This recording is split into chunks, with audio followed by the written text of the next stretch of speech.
Behind them, the crowd was growing quieter. A child started crying, then another.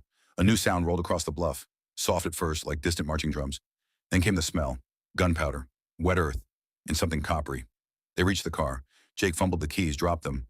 When he bent down, he saw bare feet in the grass beside the tire. Old, torn boots caked in grave dirt.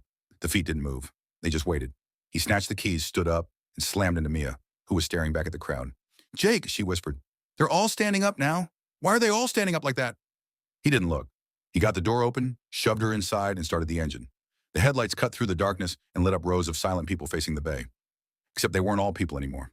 Some had hollowed faces flickering with sparklight. Others had bayonets fixed to rifles that definitely hadn't been there 5 minutes ago. The marching sound grew louder. Closer. Jake floored it in reverse. Tires spun on grass, then caught. As they swung around, the headlights swept across the tree line. For one clear second, he saw the banner. It wasn't the stars and stripes. It was an older flag, 13 stars in a circle. But soaked dark was something that dripped slowly onto the ground. Beneath it, more soldiers waited. Dozens. Hundreds. Their eyes were the dying sparks of fireworks. Mia screamed. They tore down the narrow road, branches whipping the windshield. In the rearview mirror, Jake watched the first rocket rise again from the bluff. Not a celebration this time. A signal. Red, white, blue. They never reached the highway. The car died halfway down the hill, lights and radio cutting out together. The marching was all around them now. Drums, boots, the slow, wet click of musket hammers. Mia grabbed his hand, trembling. "What do they want?"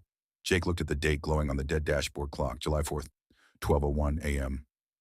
"I think," he said, voice cracking, "they want us to remember what we're celebrating, and they're tired of being forgotten." Outside, the first sparkler appeared in the dark, held in a skeletal hand. It hissed and spat like an angry snake. Then the rest of the lights came on. Hundreds of them, moving through the trees, coming closer.